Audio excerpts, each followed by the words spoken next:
ओम नमः सदेभ्यः। ओम नमः सदेभ्यः। ओम नमः सदेभ्यः। मंगलम भगवान वीरो मंगलम गौतम मुनि मंगलम कुंद कुंदाद्यो जैन धर्मोस्तु मंगलम सर्वमंगल मांगल्यम सर्वकल्याणकारकम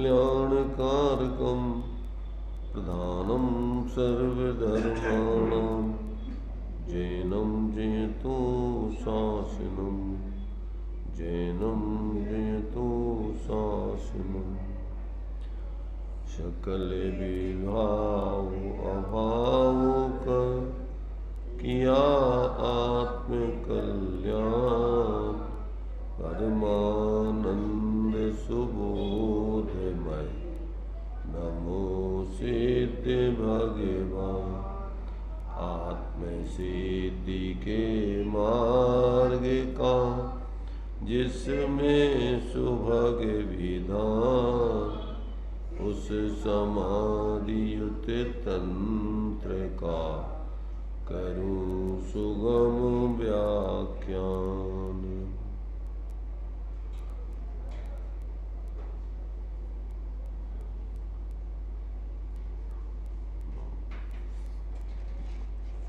चर्चा अपनी 37 नंबर के श्लोक के माध्यम से चल रही है। इसमें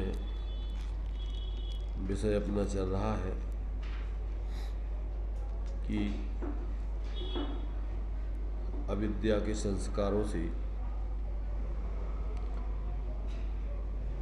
मन में विक्षेप पैदा होता है और विद्या के संस्कारों से ज्ञान में अविक्षेप होता है और विक्षिप्त मन भ्रांति सहित कहलाता है और अविक्षिप्त मन ये आत्मा का तत्व है, आत्मा का स्वभाव है।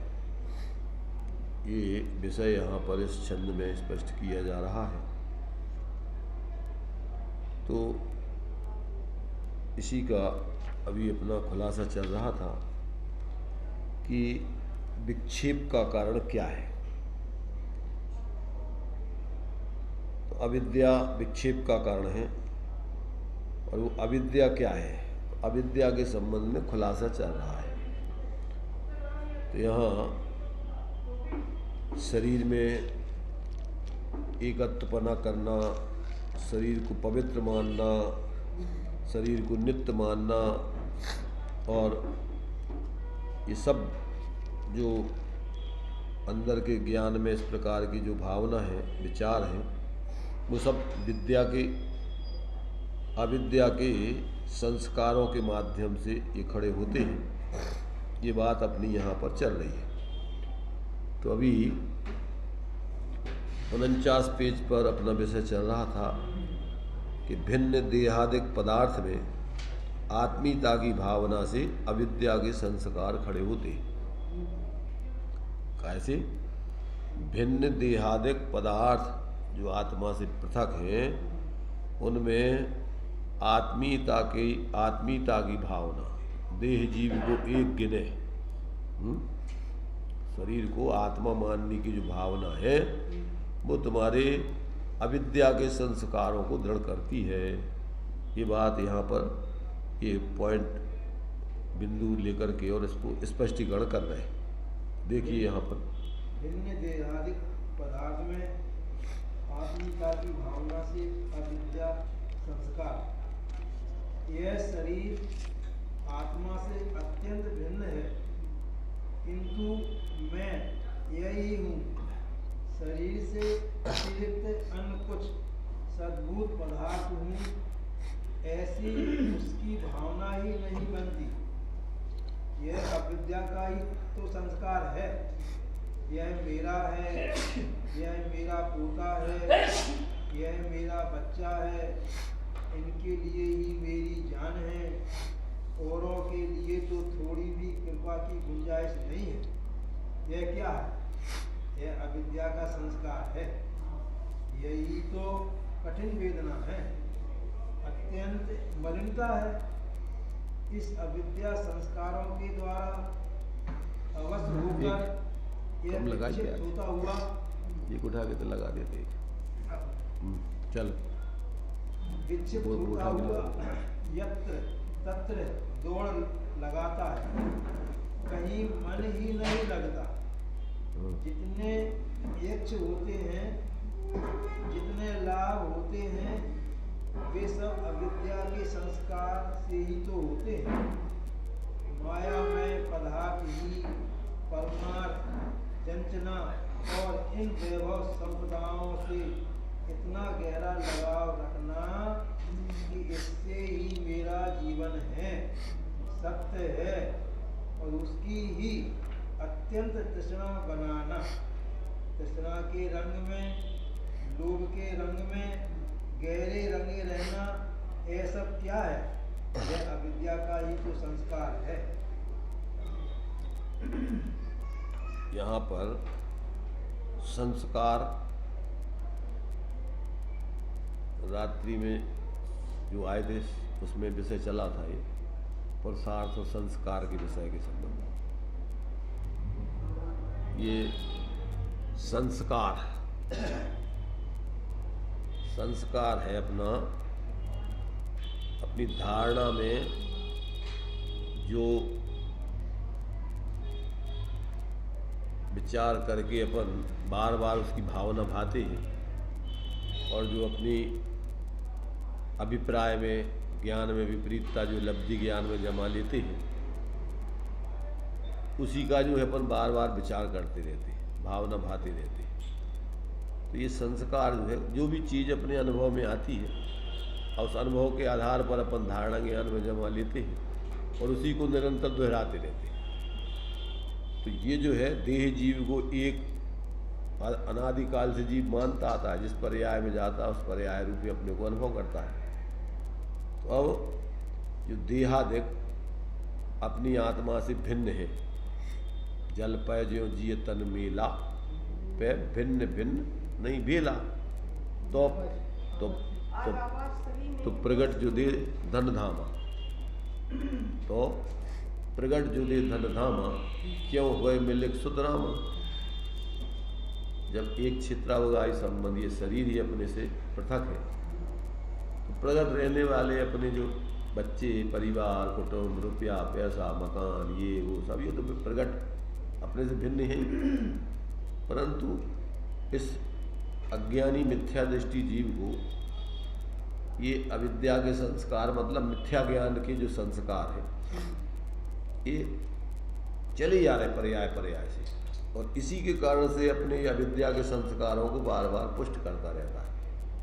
जिस पर्याय में जाता है उस पर्याय रूप अपने को अनुभव करता है, उस पर्याय से संबंधित जितने भी संयोग हैं, उन सारे संयोगों में ममत्व चलता रहता है, स्वामित्व चलता रहता है, कर्तृत्व भोक्तृत्व के भाव चलते रहते हैं। अब इस पर्याय में आया, इस पर्याय में जो भी संयोग मिले उनमें अपना एकत्व, ममत्व, स्वामित्व, कर्तृत्व, भोक्तृत्व, अब जो भी परिवार, कुटुंब है, अब उसमें अपना कर्तृत्व, स्वामित्व, और उसी के आधार से निरंतर अपने उसी जाति के परिणाम 24 घंटे चलते रहते हैं। ये मेरे परिवार, ये मेरी पत्नी, ये मेरे बच्चे, ये मेरा मकान, रात दिन उसकी चिंतना चलती रहती।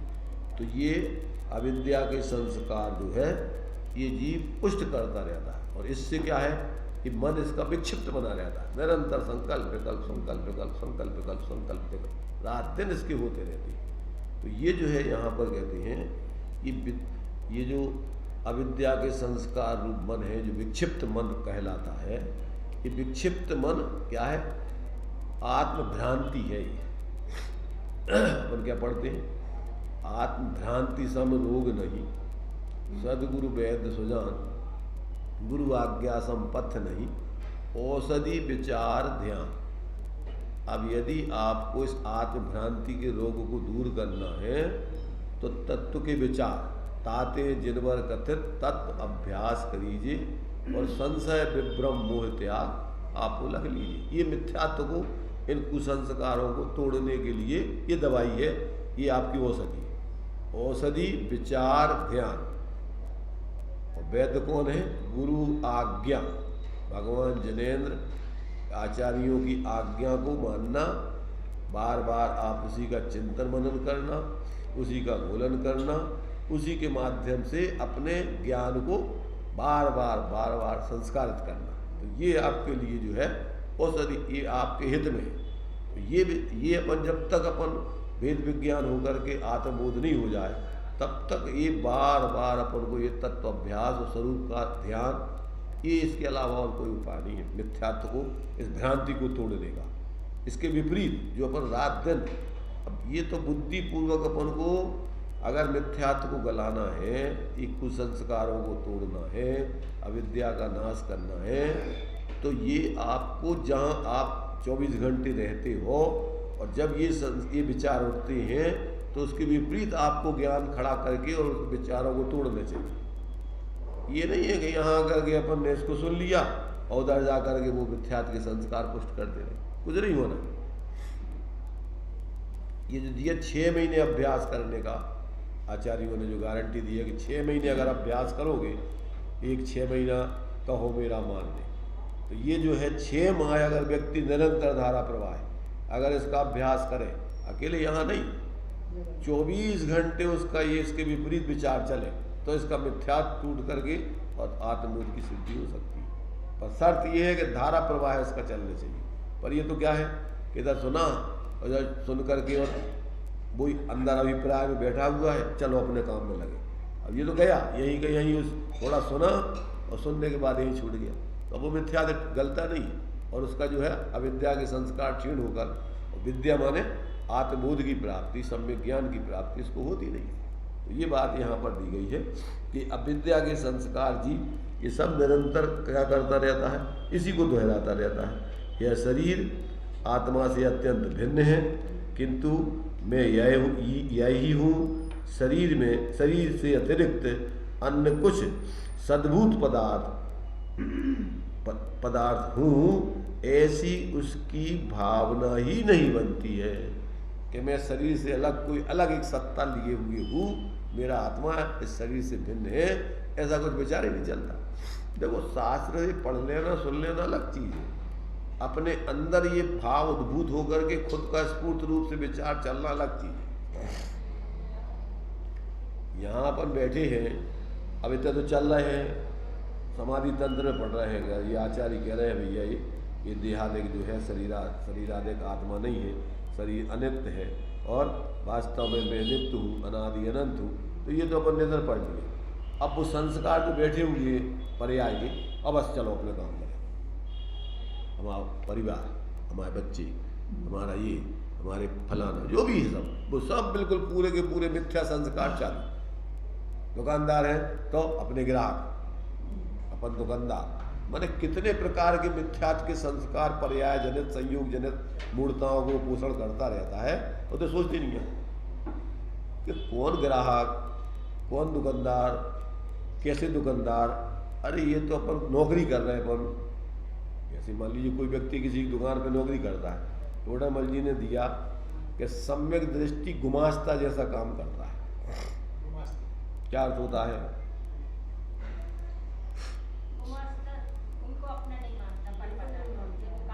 गुमास्ता इनको अपना नहीं मानता है। हाँ, मुनीम कहो, गुमास्ता कहो, कैशियर कहो, नौकर चाकर कहो, व्यवस्थापक कहो,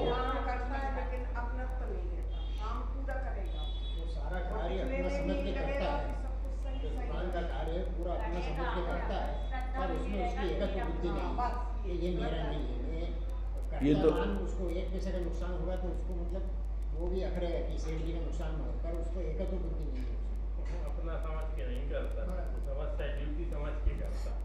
हम ये कह रहे हैं कि ये दृष्टांत है, दृष्टांत। गुमास्ते के पीछे नहीं पड़े रहो पूरे। वो तो अपन को दृष्टांत दिया है कि जो जैसे मुनीम सारा कार्य करते हुए भी उसमें से एक छदाम भी अपनी नहीं जानता, अगर उसमें से एक छदाम अपनी जाने माने तो वो गुमाश्ता नहीं है, चोर है। ऐसे ही परद्रव्यों में कहीं पर भी अपनापना करे तो सम्यक दृष्टि नहीं है, वो मिथ्या दृष्टि है। एक पाई भी अपनी मान है, एक परमाणु किसी का किसी में नहीं मिला है, किसी का अंश किसी में नहीं मिला है। अर्थात क्या, अपना चतुष्टय, अपना द्रव, अपने नहीं लगा अमूर्तिक प्रदेशों का पुंज, प्रसिद्ध ज्ञान आदि गुणों का धारी, अनादि निधन वस्तु, प्रत्येक आत्मा स्वयं आप। तो ये तो टोडरमल जी ने लिखा है, आत्मा का स्वरूप ऐसा है, पर तू कैसा है ये तो बता। ये किसके लिए लिखा है?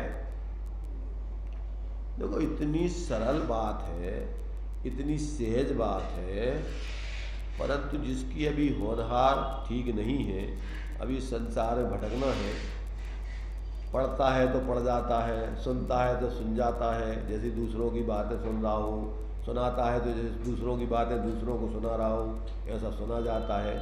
मैंने पूरा का पूरा अपने मिथ्यात्व को हिलने नहीं देता, कुसंस्कारों को, अविद्या को अंदर से छूता नहीं है बिल्कुल, पूरा का पूरा बस वही का वही, वो गुमाश्ता जैसे दूसरों का काम करता है, ऐसे ये अपनी आत्मा के संबंध में जैसे दूसरों की बातें कर रहा हो, पूरा ऐसा कर जाता है।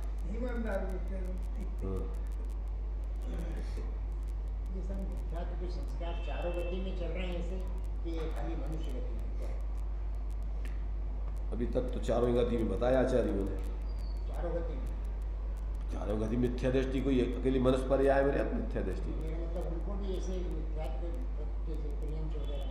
अभी तुम तो यहाँ पढ़ रहे हो, पर बिना पढ़े लिखे, समझ लो, ये तो अपन पढ़ रहे हैं और फिर भी कर रहे हैं वो, पर उनको कदाचित अब सुनने को नहीं मिलता है। कौन त्रियंशों को, कौन त्रियंश तो छोड़ो, कितने मनुष्य हैं जो इन बातों को सुन रहे हैं।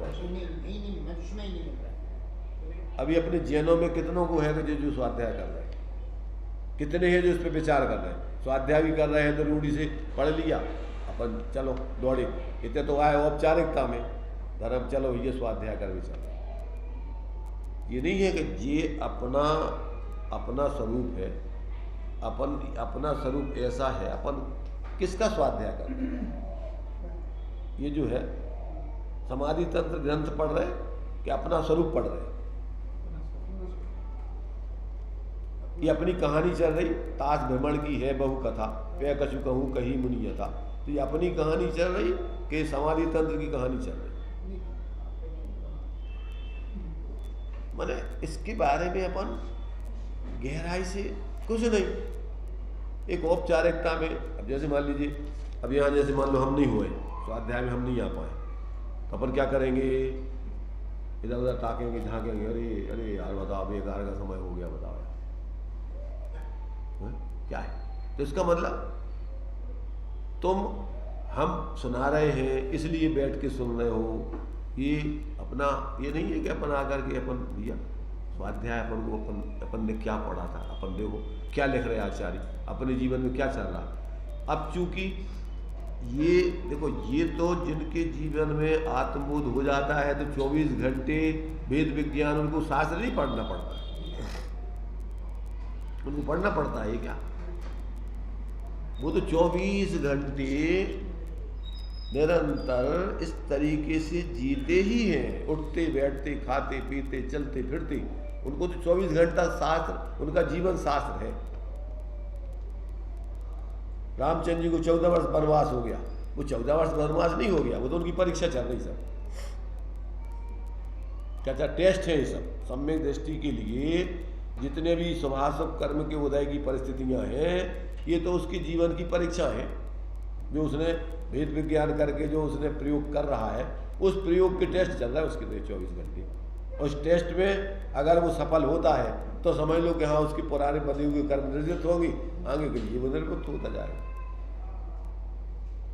सीता जी हैं, गर्भवती सीता जी को जंगल छुड़वा दिया, अरे क्या कितना बुरा किया रामचंद्र जी ने। और सीता जी क्या सोच रही, रामचंद्र जी कौन होते मेरा बुरा करने वाले, रामचंद्र जी कौन होते हमारा अच्छा करने वाले। स्वयं किए जो कर्म शुभाशुभ फल निश्चय ही वे देते, स्वयं करे फल अन्य दे, तो स्वयं किए निष्फल होते।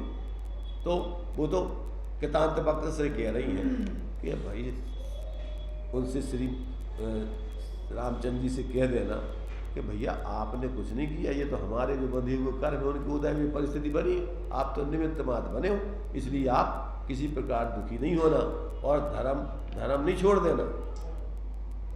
तो वे तो उनको संबोधन कर रही, वो निमित्त बन रहे हैं उनको छुड़वाने में, पर वे भी जान रहे हैं, वे भी एक प्रकार से क्या है परीक्षा ले रहे हैं और ये उनको संबोधन कर रहे हैं परीक्षा में। वे उनको देखो अब सीता जी का क्या होता है देखिए, वे भी तो सम्यक दृष्टि है, छाया सम्यक दृष्टि है, वो भी सम्यक दृष्टि है। तो अब देखो सीता जी का क्या होता है, सीता जी का क्या होता है, सीता जी तुम्हें संबोधन करने के भैया घबराना नहीं। वे भारत जी ने रामचंद्र जी का पश्चाताप लिखा, रामचंद्र जी पछता रहे हैं, कह रहे यार अपन क्या बताओ बेचारे को ऐसी स्थिति में अपन वहां भेज रहे हैं, पर मजबूर है वो भी देखो संसार में सर्व लोग कर्म की कठपुतली है, तुम्हारे हाथ में कुछ नहीं है। बाहर की परिस्थितियां सब कर्म के उदय से बनेंगी, तुम कुछ नहीं कर पाओगे। जिस दिन तुम्हें लगवा लगना है लग जाएगा, बोल नहीं पाना है बोल नहीं पाओगे, डले रहना है डले नहीं पाओगे। ये सब कर्म की कठपुतली हो। तुम सोच रहे हैं कि हम बढ़िया घूमने जा रहे हैं, अच्छा खा पी रहे हैं, बढ़िया स्वस्थ है।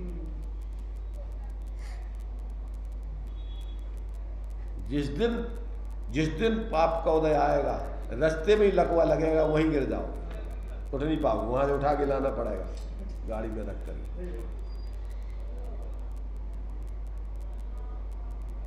उस समय वो तुम्हारे टेस्ट है, 24 घंटे तुम्हारे टेस्ट चल रहे हैं। अब देखो आपका क्या विचार। मिथ्या दृष्टि क्षण क्षण में खेद खिन्न होता है। का हूं, किससे हूं, कौन है तुम्हारा व्यवस्थापक, किसके ऊपर खेद खिन्नता, कैसी खेद खिन्नता। यहां पैदा हुए, यहां जो भी चल रहा तुम्हारा, अभी तुम जितने समय तक श्वास ले रहे हो, किसके कारण से ले रहे हो, किसी दूसरे की कृपा से। जो कर्म बांध के आए थे उसके हिसाब से चल रही गाड़ी आपकी। इसकी जब तक आयु है तब तक चलेगी, जिस क्षण आयु पूरी हो जाएगी एक श्वास भी लेना है कोई व्यवस्था क्या। अब आपकी उस समय 24 घंटे ज्ञान में जागृति बनी रहे कि भैया ये तो सब पहले से अपन जान रहे हैं कि अलग है और अपने बस का नहीं है, ये तो उदय की कठपुतली है। 24 घंटे आपके ज्ञान की परीक्षा है। अगर आपने तत्वाभ्यास किया है, अगर आपने वेद विज्ञान किया है, तो ये आपके 24 घंटे आपको अपने ज्ञान में देखना है कि किस समय आप क्या सोच रहे हैं, कि आप अपने को ज्ञाता समझ रहे हैं, क्या परमेकत्व ममत्व करके संक्लेशित हो रहे हैं। ये संकल्प विकल्प, मिथ्या दृष्टि के निरंतर संकल्प विकल्प 24 घंटे उसका पर्याय बुद्धि मूढ़ता रहती है और दूसरों पर अपनी करनी आप करें सर्वरण के धरता। स्वयं के किए हुए कर्मों के उदय की बन रही परिस्थिति और ये डालता है दूसरे नौकर्मों पर। क्यों जी, क्या समझ रखा तुमने, हमें बहुत परेशान करते रहते हो तुम, शांति से जीने नहीं देते हो। तुमसे कहा था कि तुम ऐसा करना, क्यों नहीं किया तुमने।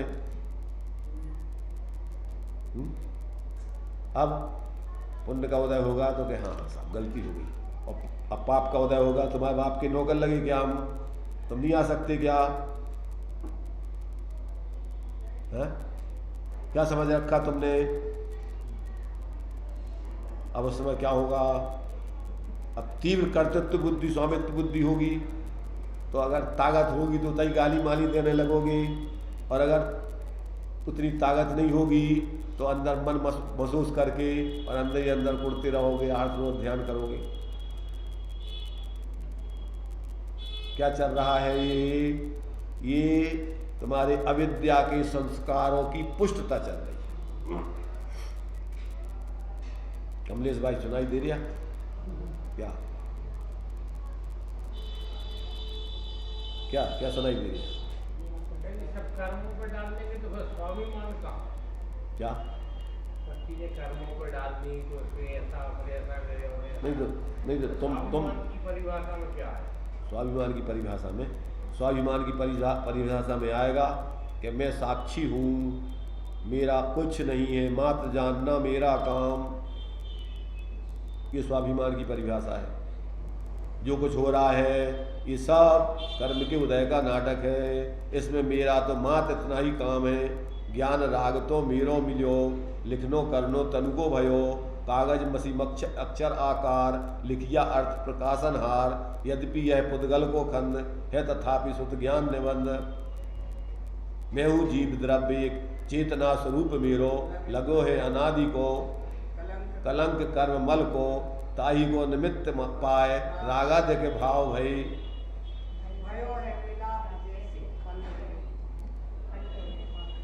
क्या है इसमें स्वाभिमान कि ये खल है, कर्म के उदय का नाटक चल रहा है। मैं तो मात्र अपना स्वाद जानना है, मात्र जानना मेरा काम। मोक्षपुरी है मेरा धाम, मिलता जहाँ पूर्ण विश्राम, जहाँ भूख का काम नहीं है, जहाँ प्यास का नाम नहीं है, सर्दी और जुकाम नहीं है। सबसे सुंदर मेरा धाम, मात्र जानना मेरा धाम। ये स्वाभिमान है तुम्हारा। कौन सा स्वाभिमान है? दंभ करना,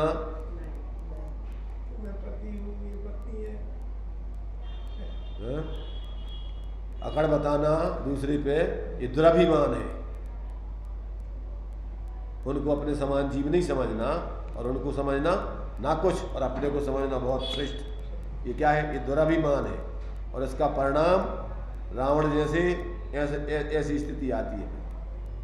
जगह जगह अपमानित होता है दुराभिमानी व्यक्ति और स्वाभिमानी व्यक्ति का सम्मान होता है हर जगह। रामचंद्र जी पधार रहे हैं और रावण आ रहा है।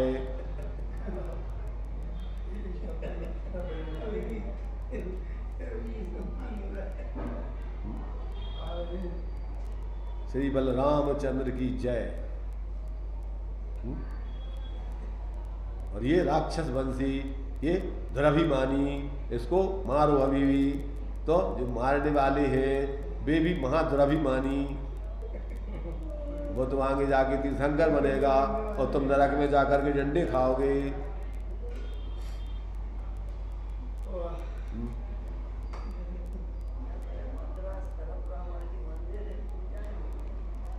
सब होता है। मिथ्या दृष्टि भी जगह जगह मिलेंगे, सम्यक दृष्टि भी मिलेंगे। मिथ्या दृष्टियों को भी मान सम्मान देने वाले मिलेंगे, सम्यक दृष्टियों को भी मान सम्मान वाले मिलेंगे। कहाँ क्या नहीं है? ये तुम्हारे लादेन की पूजा करने वाली नहीं है क्या?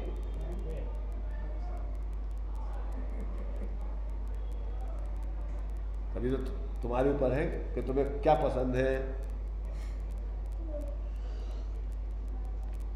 इसलिए स्वाध्याय माने निरंतर तत्व का विचार करते हुए अपने परिणामों को मिलाना कि हम कहाँ खड़े हुए हैं, वस्तु स्थिति क्या है।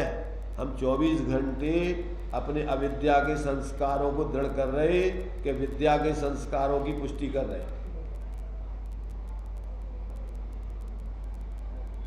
अनादिकाल से पर्याय मूर्ता में जी रहे हैं। मुनि वृद्धार अनंत वार ग्रीव उपजायो, कहने जातम ज्ञान बिना सुख लेस न पायो।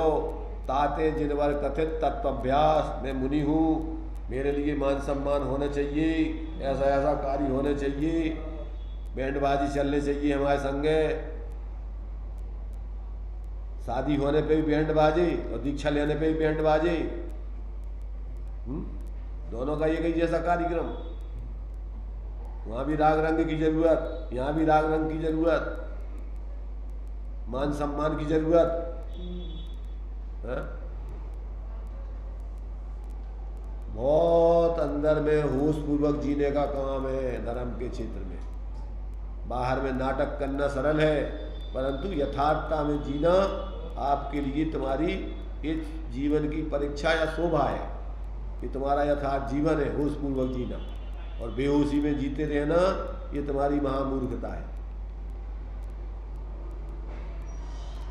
ये आपको थ्योरी पढ़ाई जा रही है, प्रैक्टिकल 24 घंटे तुम्हारा जहाँ जीवन चल रहा वहाँ चलता है। दीक्षा के बिलोरी निकाले तो क्या है आगम लगी क्या? हैं? दीक्षा की तरह बिलोरी निकालती है क्या? ये वो है? ऐसा है कि ये जो है तीर्थंकर महापुरुषों के जो बड़े बड़े कल्याणक वगैरह हुए हैं, ये उनके लिए प्रेरणा के लिए था। ये एरा गैरा नत्थु खेराओं की बिनवाली नहीं निकलती, समझ रहे? दीक्षा में तो कितने हजारों राजा निकल गए, दीक्षा ले ली जंगल में, तो बिनवाली निकल रही कोई की। ये सब नाटक, जैसे रामलीला चलती है, रासलीला, रामलीला और रासलीला है अकेली। मान सम्मान पैसा इकट्ठो कर रहे, बनियागिरी पूरी चल रही, कहाँ ले जा रहे पैसा? तो ये सारा का सारा एक नाटक रह गया सिर्फ अकेला। ज्ञान वैराग्य तो एक तरफ रहा, 10वीं प्रतिमा ले लियो, फिर साथ श्रृंगार करके और तुम फिर बढ़िया जो है सब पहन रहे सब कपड़े, और ये नाटक है कि क्या है? जब तुमने 10 प्रतिमा ले ली, अब काय का ग्रहण तुम्हें ये राग रंग का, कैसा ग्रहण? इसलिए भोली जनता को समझती नहीं है और अपने बेई पूरे नाटक चल रहे हैं सब राग रंग के पूरे। बगियों में बैठे फिर रहे, मस्ती से बढ़िया तिलक वो लगाए हुए हैं, मुकुट में घूम रहे हैं, पैसा इकट्ठे करते फिर रहे हैं। और क्या कर रहे हैं? धर्म की प्रभाव न हो रही साहब। अरे ये तो पंचकल्याण महापुरुषों का जीवन जो रहा है, तो उनका जो है पुण्य के उदय से व्यवस्था जो है, जो अपन पढ़ते देखते पंचकल्याणकों में कि तीर्थंकरों की जो है, जो देव लोग जो है वो ले जा रहे हैं पाल की दीक्षा बन में फलाना कर रहे हैं। ये तो उनके महापुरुषों के कार्यक्रम हुए पहले उदय से, पुण्य के उदय से।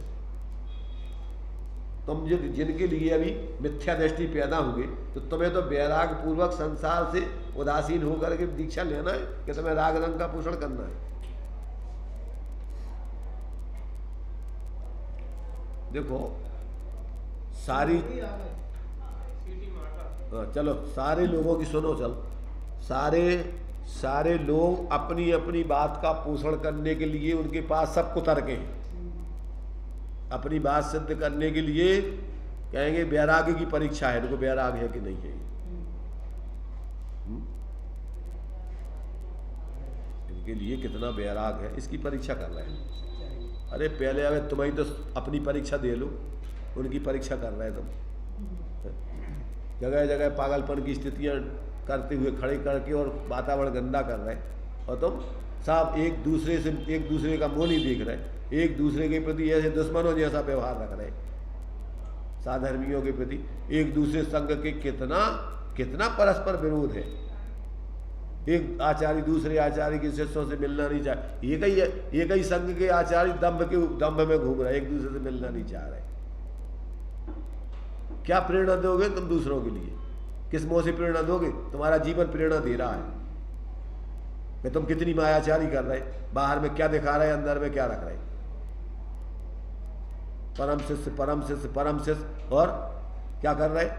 ना गुरु की मान रहा है, ना कौनों की मान रहा है, मनमानी कर रहा है सब। तो मतलब ये है कि जब तक व्यक्ति को अंदर में, तुम क्या करोड़ों अरबों खरबों की योजना लिए फिर रहे, भागे फिर रहे सब चारों तरफ, कछु है होश का कर रहे। तुम्हारे बिना पत्ता नहीं हिल सकता। जिस ट्रस्ट जो तुमने ट्रस्ट बना लिया, जहां की तुम्हारी योजनाएं चल रही, वहां कोई दूसरा पहुंच सकता है? हमारा प्रोजेक्ट चल रहा है। कौन सा प्रोजेक्ट तुम्हारा? कौन सा प्रोजेक्ट लेने के लिए पैदा भय थे तुम्हें? तो दीक्षा ली थी। तो क्या है, नाटक अलग है और जीवन अलग है। तो ये धर्म में नाटक नहीं चलता है। धर्म तो आपका बिल्कुल खुली किताब है, आपका जीवन बोलता है, बोलने की प्रवचन देने की जरूरत नहीं है। अब आग बाबूसा निरूपयंती मोक्ष मार्गा, बिना बोले हुए तुम्हारा जीवन बोलता है कि तुम क्या हो, उससे प्रेरणा मिलती है। इसलिए ये उनकी बात नहीं है, ये सबकी बात है। जो जहां खड़ा हुआ है सब अपने अपने गरेबानों में देखो, अपन सब प्रत्येक व्यक्ति अपने को श्रेष्ठ समझकर जी रहा है और दूसरों को मूर्ख समझ रहा है। जो भी जहां खड़ा है वो समझ रहा है कि हम सब जानते हैं और ये सब मूर्ख है सामने वाले। क्या मानते हैं बताओ? इस मनुष्य पर्याय में क्या है? प्रत्येक व्यक्ति अपने को श्रेष्ठ और दूसरे व्यक्ति सब बुरा, ये मान करके चलता है। जबकि जिसको तत्व ज्ञान होता है कि भैया सब जीव हैं, सब वास्तव में एक जैसे स्वभाव वाले हैं, अपने स्वरूप को भूल करके ये सब भ्रम में जी रहे हैं, तो अब मान लीजिए कदाचित भ्रम में है तो करुणा के पात्र हैं। अगर तीव्र का साय है दया, तीव्र का साय है विपरीत बुद्धि है तो दया के पात्र हैं, और अगर मंद का साय है तो आत्मीयता से अपन आपस में चर्चा करके एक दूसरे से बता भी सकते, पर अपन को लगेगा कि ये तो अकड़ में है, तो क्या करोगे बता के, और क्या करोगे आपस में चर्चा करके। इसलिए ये अपन को 24 घंटे अपनी अगर तत्व अभ्यास किया है, अगर तुम्हें धार्मिक जीवन जीना है तो 24 घंटे स्व और पर का स्वभाव और व्यवहार का भेद विज्ञान करके जीना है। मैं कौन हूं, मेरा क्या है, और ये भाव जो हो रहे हैं ये कैसे चल रहे हैं, इनका क्या परिणाम आएगा, इन भावों का फल क्या मिलेगा। 24 घंटे अपन देखो क्या जीवन जी रहे हैं। ये तो खुद ही अपने अंदर 24 घंटे देखो विचार करके, और जो आत्मार्थी होता है वो करता ही है, 24 घंटे होशपूर्वक जीता है। उसको क्या कौन क्या कह रहा है उसको थोड़ी किसी से कोई मतलब है, उसका तो 24 घंटे स्वाध्याय चलता है। क्यों कि एक एक क्षण के परिणाम 24 घंटे तुम्हारे अपना नया जीवन लेकर तुम्हारा जीवन लिख रहे हो। कंप्यूटराइज व्यवस्था चल रही, वर्तमान और भविष्य। वर्तमान में अगर तुम विपरीत बुद्धि से कुबुद्धि से जी रहे हो, कुसंस्कारों से जी रहे हो, अविद्या से जी रहे हो, तो यहाँ परेशान हो। 24 घंटे खेद खिन्नता, एक क्षण भी शांति नहीं मिलती उसको मिथ्या दृष्टि को। अभिप्राय में मिथ्या वासनाएं बसा रहता है, उन्हीं को विचार करके उल्टी उल्टी सोच करता रहता है। लक्ष्य 24 घंटे दूसरों का लक्ष्य, अपना जीवन तो अपने स्वरूप की तरफ तो लक्ष्य ही नहीं है उसका। रात दिन संकल्प विकल्प, रात दिन संकलेशता, रात दिन असंतुष्टि, एक भी जगह उसको कहीं संतुष्टि मिलती नहीं मिथ्या दृष्टि को। जहां जाए वहां असंतुष्ट, सब बेकार लोग हैं यहाँ के लोग। उनने इनका पढ़ो तुम शुल्लक धर्मदास जी का अपना जीवन परिचय, जगह जगह में सब लोगों को बुरा समझता था, सब जगह जगह उनको उपदेश देता था, तुम ऐसे हो वो ऐसे हैं। अरे हमारे लिए कोई समझदार श्रावक ने कहा कि शुल्लक जी अपने को समझो, कौन अच्छा कौन बुरा, तुम किसको ऐसे राग देश के उपदेश देते रहते हो, तो दम्भ में तू श्रावक मुझे समझा रहा है। मानते ही नहीं है, दम्भी, उसकी समझ में आता ही नहीं है कि अरे हम तो सब सही है और सब गलत है, सारी दुनिया गलत और मैं सही। ये मिथ्या दृष्टि का लक्षण है। और सम्यक दृष्टि, बुरा जो देखन में चला बुरा न दिखा कोई। कौन कह रहा हूं? कबीरदास जी कह रहे हैं।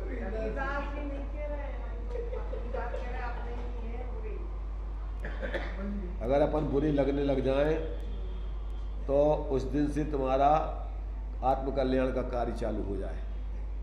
जिस दिन से अपन को अपनी पर्याय की विपरीतता भाषित होने लग जाए, उसी क्षण से तुम्हारा मिथ्यात्व गलना चालू, दूसरे की तरफ तुम्हारा लक्ष्य खत्म। क्यों कि तुम अपने कर्ता धर्ता हो, दूसरों का कर्ता धर्ता कोई इस विश्व में है नहीं। सब द्रव अपने अपने होता, स्वयं अपने अपने परिणामों के कर्ता हैं, दूसरे के परिणामों का कोई कर्ता धर्ता नहीं है। जिस दिन उसको अपने इस प्रकार से अपने स्व का, अपने स्वभाव का, अपने विभाव का, पर का ऐसा उसके ज्ञान में भाषित होना चालू हो गया, उस क्षण से उसका मिथ्यात्व समझ लो गल गया। उसके जीवन में अब अशांति का काम खत्म। अशांति का क्या काम है? अशांति तो अपनी मूर्खता से खड़ी होती। और यहाँ जहाँ अपन को विद्या जागृति आई ज्ञान में, बस निज को निज, पर को पर जान, फिर दुख का, अब दुख की समस्या कहाँ रह गई? तो और अगर समस्या है इसका मतलब कि पर को निज, निज को पर, निज को भूला हुआ है, पर में भूला हुआ है, रात दिन पर स्वामित्व कर्तृत्व में जी रहा है।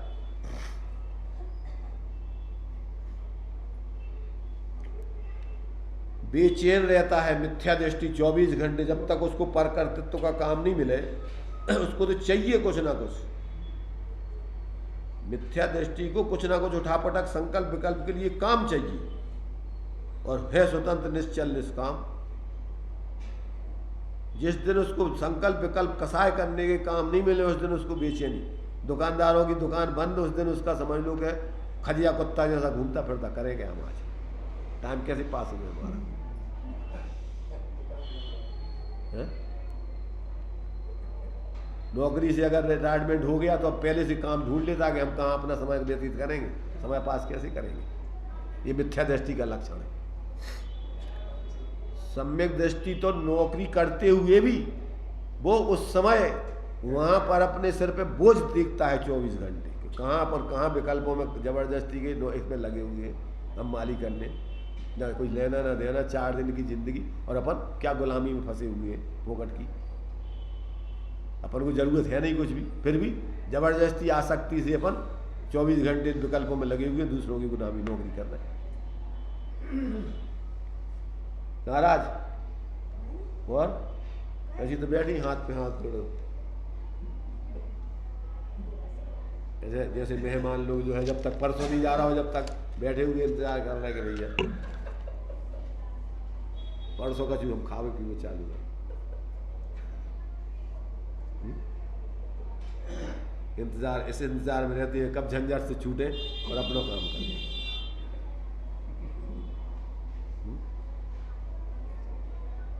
एक तरफ तो कहते हमारे महापुण्य को दे आगो कि भैया हमारा ने जो है स्वाध्याय, और एक तरफ समस्या भी दिखाते कहते यार बड़ी झंझट है। तो अपनी इच्छा के प्रतिकूल अपन को रहना पड़ता है, अपन को जल्दी दौड़ लगा के भागना है, ऐसे फॉर्मेलिटी पूरी करना है, और क्या करना, मुश्किल मजबूरी में बैठना पड़ता सबके सामने। अब नहीं बैठो मजबूरी में तो फिर इज्जत का सवाल है।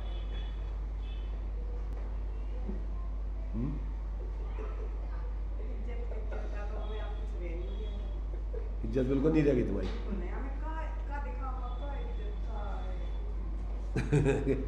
तो ये अच्छी बात नहीं है, अपनी इज्जत रखनी चाहिए ना।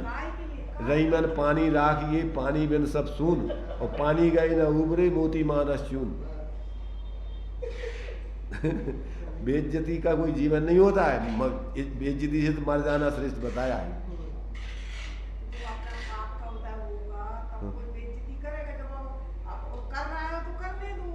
अरे दूसरों से तुम्हारी इज्जत और दूसरों से बेइज्जती नहीं होती है। तुम्हें अपना स्वाभिमान अर्थात तुम्हें अपने स्वरूप का बोध रहे वो इज्जत है, और स्वरूप को भूल जाओ और पर की गाली देने में बेइज्जती महसूस करने लगो, और पर के मान सम्मान से मान का अनुभव करने लगो, ये बेइज्जती कर रही तुम अपनी। दूसरों की झूठी प्रशंसा से और अपने आप को भूल गए क्या, अरे बहुत देखो हमारा कितना मान सम्मान, ये तुम अपनी बेइज्जती कर रही है आत्मा की। है कभी ध्यान आता है कि हमारा जब मान सम्मान होता है और हमें उसमें गर्व महसूस होता है, तो ये तुम अपनी आत्मा की बेइज्जती कर रहे कि इज्जत कर रहे कि हमें ये लोग मान क्या रहे, समझ क्या रहे हमें, हम हैं तो ज्ञाता दृष्टा, वही मान रहे फलाने चंद ढकाने चंद, पैसा वाला फलाना और ढकाना, ये क्या है, हमारी इज्जत है कि बेइज्जती। ये तुम्हारे 24 घंटे पुण्य पाप के फल में भेद विज्ञान चले, पुण्य पाप फल माए हरक बिलको मत भाई, यह पुद्गल पर या है उपज बिन से थिर थाई। ये सब नाटक कर्म के उदय का है, मेरा इसमें कुछ नहीं है। ऐसा उस समय तुम्हारे लिए हर परिस्थिति में रहे तो अपनी इज्जत है, और पुण्य के उदय में फूल गए और पाप के उदय में रोन लगे, झूरन लगे, परिणाम बिगाड़ लाए, हमारी बड़ी बेइज्जती हो गई। ये अपनी बेइज्जती करना है, कर्म की परिस्थितियों में वो चक्र बेचक्र है। जैसे भी तुम्हारे में प्रज्ञा चक्षु थे ना, और पेट में पड़ गए चारों उचकन लगो बेचारा, जैसे जो होता ना बछेड़ू मछेड़ू, वो तुमने खावे बुपी में डाल दो तो ना खा लो और मस्त उचकन लगे अपने बस। ऐसे ही अपन को बढ़िया अच्छो खावे पीवे मिल गओ, पेन में मिल गओ, थोड़ा मान सम्मान मिल गओ और उचकन लगे।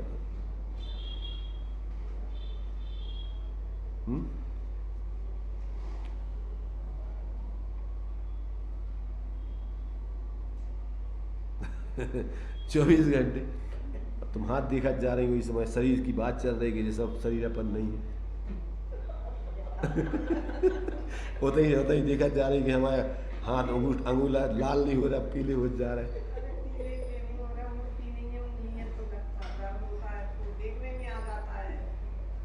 तो दुनिया किस के कारण देखने में आ जाता है, दर्द होता है। किसको होता है दर्द? अपन अपन अपन को दर्द होता है कि अपन जानते हैं? जानते तो हैं पर अभी तक ये हाथ नहीं मुड़ते ना तो दर्द होता है। उपयोग मुड़ता कि नहीं मुड़ता? दर्द होने लगता है। उपयोग की पूछ रहे हो? बोलो मत, ज़्यादा सब नेतागिरी मत करो, शांति से चर्चा होनी। अब यही तो अपन को दर्द होता है, पाप के उदय में अपन जुड़ रहे हैं, परिणाम बिगाड़ रहे हैं। अभी का सुन रहे, पुण्य पाप फल माए हरक बिलखो मत भाई, इतना ही वेद विज्ञान हो रहा हो, इतना ही अभेद ज्ञान हो रहा हो। का स्वाध्याय करो।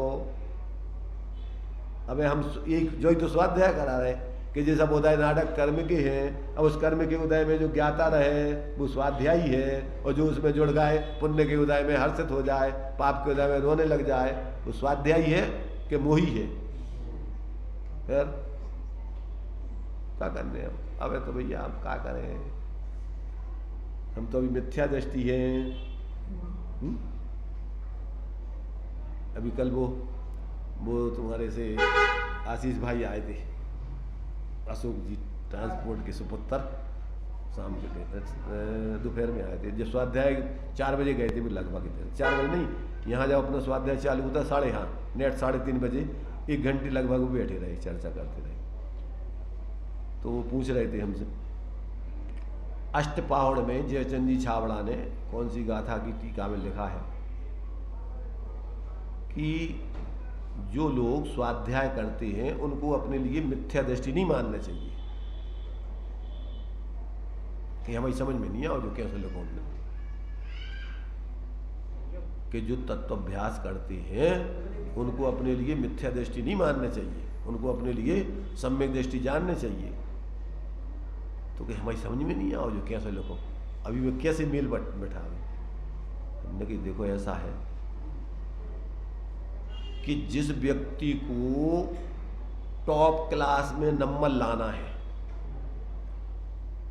वो व्यक्ति ये मान के चलता है कि मैं 100% नंबर लाऊंगा और मेरे लिए कोई कम नंबर नहीं दे सकता है, मैं सबसे टॉप में निकलने वाला हूं। अगर आप स्वाध्याय करने के बाद और आपको बुद्धिपूर्वक ये विश्वास नहीं आ रहा है कि मैं वास्तव में जीवी हूँ, मैं शरीर आदि नहीं हूँ, ये मेरा स्वरूप नहीं है, ऐसा आपको विश्वास नहीं आता है तो आप सम्यक दृष्टि बनोगे कैसे? पहले व्यवहार में ही आपको ऐसा महसूस नहीं हुए तो आप सम्यक दृष्टि प्राप्त बनोगे कैसे? तो वो व्यवहार सम्यक की बात है। ऐसा आपको बुद्धिपूर्वक लगने चाहिए कि वाकई मैं ये हूँ, और फिर जब अंदर में निर्विकल्प अनुभूति हो जाएगी तो फिर उसकी प्राप्ति। अब जो पहले ही से कि भैया हम तो 3rd क्लास आ जाएं या फेल ही हो जाएं, पता नहीं क्या हुई है, तो क्या हुई है वो?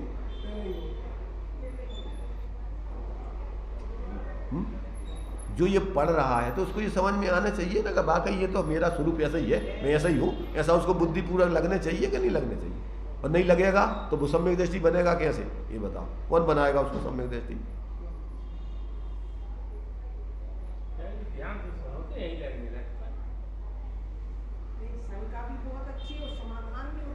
देखो वो आदमी क्या है, वो कहते हैं हम व्यक्तिगत स्वाध्याय करते हैं तो हमारे लिए जब तक उसका समाधान नहीं हो जाए तो हमें, जैसे वो छल्लक धर्मदास जी कहते थे कि जैसे सिर के कुत्ते के सिर में कीड़े पड़ जाए तो चैन नहीं पड़ती, ऐसे जब तक हमें उसका समाधान नहीं मिल जाए जब तक हमें तड़फड़ाहट होती।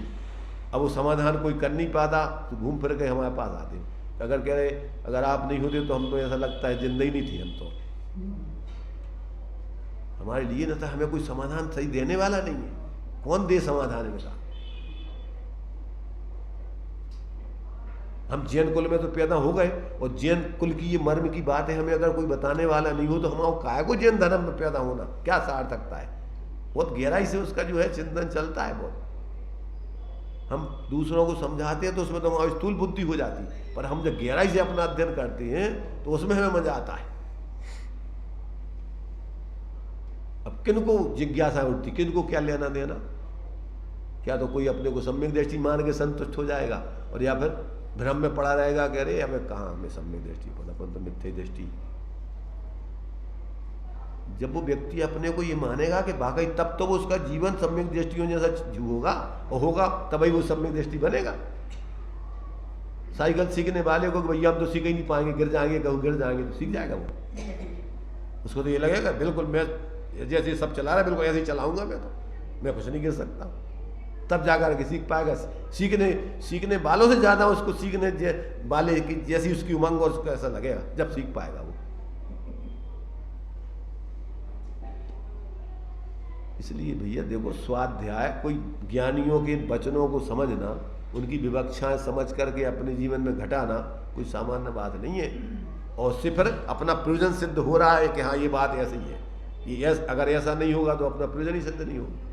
अपन जो हम तो भैया मिथ्या दृष्टि, और मिथ्या दृष्टि है तो कछु करा था। और जब तुम मानोगे कि नहीं हम तो जीव हैं और जीव का काम ये नहीं है, अब सम्यक दृष्टि मिथ्या दृष्टि छोड़ो, तुम जीव हो और जीव का काम शांत रहना, ज्ञाता दृष्टाएं मोह राग द्वेष करना नहीं है, तो क्या होगा कि आप 24 घंटे कैसे जियोगे? जीव जैसे जियोगे कि अजीबों जैसा मूर्खों जैसा जियोगे? भाई जीव का स्वरूप क्या है? तो ये तो जीव का सामान्य स्वरूप है ना। तो सब जीव है, अपने को जीव मानोगे क्या अजीब मानोगे? तो क्या मानोगे? क्या है अपन? जब जिनने स्वाध्याय कर लिया तो अब उनको अभी भी लगेगा कि हम तो भैया शरीर ही हैं। कहाँ पढ़ो स्वाध्याय में तुमने? दम्भ नहीं, अभी जब तक आत्मबोध नहीं हुआ, परंतु अपने को सामान्य रूप से ये तो निर्णय हो जाएगा कि बाकी अपन जीव ही है। इत तो विश्वास नहीं है तो काय को स्वाध्याय दबाओ? तुम्हें इतना ही निर्णय नहीं हो पाओगे अपन जीव यहाँ है और अपना काम ये नहीं है सब नाटक नौटंकी करना, शरीर में मूर्छित होकर जीना, ये तो मूर्खों का काम है।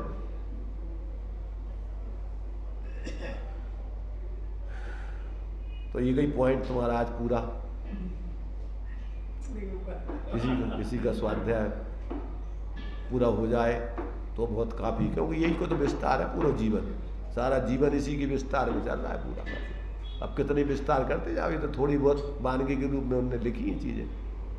अब इसको अगर अपने जीवन में अपन देखें फैला करके तो देखो इसी के विस्तार में 24 घंटे चल रही गाड़ी। चलो